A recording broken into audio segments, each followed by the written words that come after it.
আসসালামু আলাইকুম দর্শক, স্ক্রিনে দেখতে পাচ্ছেন একটা ফিটারের মাধ্যমে বাচ্চাকে দুধ খাওয়ানো হচ্ছে। তো এই পদ্ধতিতে যদি আপনারা বাচ্চাকে দুধ খাওয়ান, বাচ্চাগুলা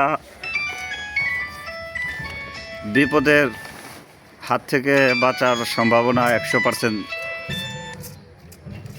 থাকে।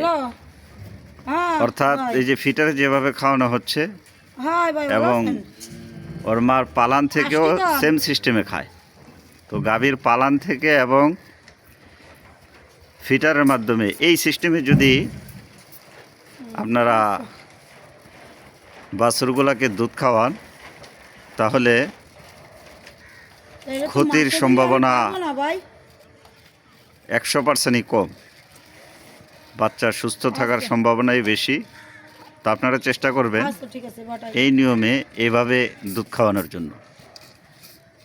আমার যে ভিডিওর থাম্বনেল, এই থাম্বনেলের মধ্যে আপনি দুইটা বিষয় লক্ষ্য করবেন।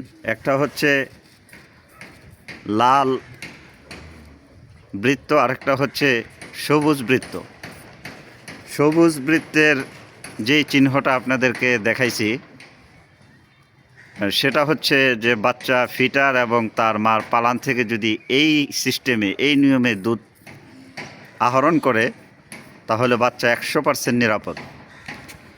আর বাচ্চাকে যদি কোনো বালতি অথবা পাতিল এই জাতীয় কোনো জিনিসের মধ্যে দুধ খাইতে দেন, তাহলে বাচ্চা জন্য অনেকটা হুমকি হয়ে দাঁড়ায়, অনেকটা রিস্কি হয়ে দাঁড়ায়।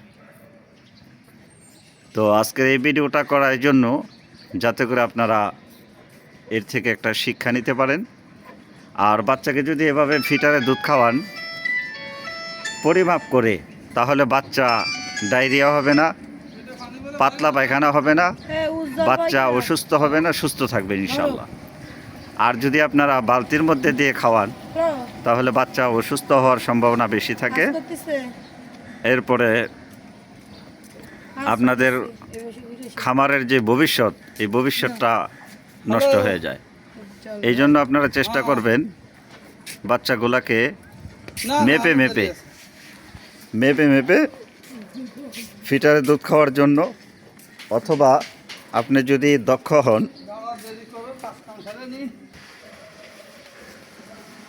তো বাচ্চাগুলোকে যদি মেপে খাওয়ান দর্শক, বাচ্চাগুলোর সুস্থ থাকার সম্ভাবনা থাকে বেশি।